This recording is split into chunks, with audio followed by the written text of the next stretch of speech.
আমাদের জীবন থেকে আসলে যে সময়গুলো চলে যায় দেখবেন খারাপ সময়গুলো, সেগুলি না আল্লাহ কিভাবে যেন আমাদের ভুলিয়ে দেন, তাই না?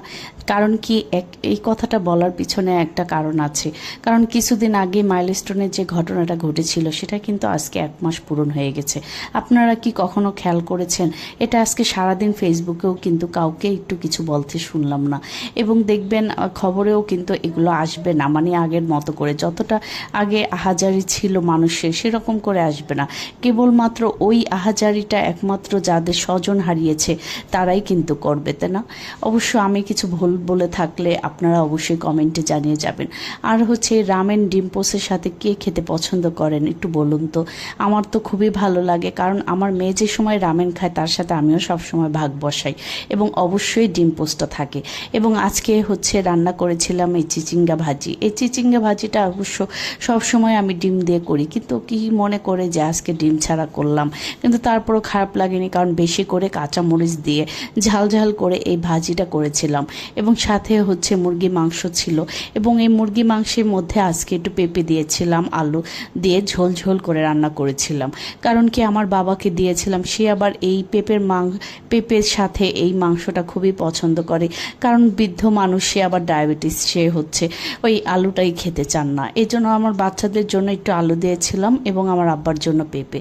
অবশ্যই এই রান্নাটা কিন্তু প্রথমে আমি রাইস কুকারে বসিয়ে দিয়েছিলাম, যেহেতু গ্যাস শেষ হয়ে গিয়েছিল।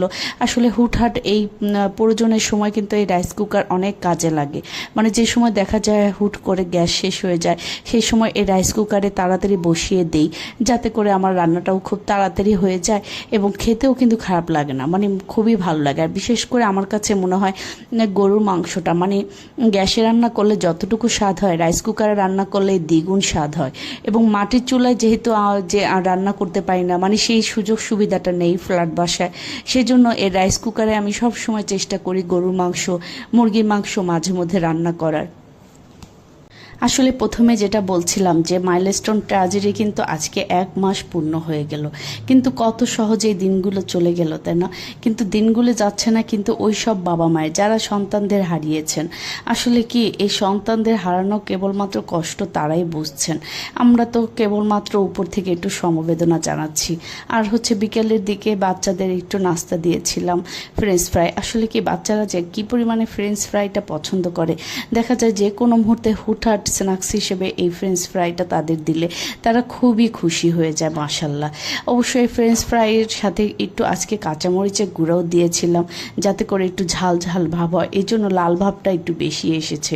এবং কাঁচামরিচের গুঁড়া দেওয়াতে কিন্তু অনেকটাই মজা লেগেছে, কারণ কি এসব জিনিস ভাজা পোড়া যতটা ঝাল হয় দেখবেন ততটাই বেশি মজা হয়।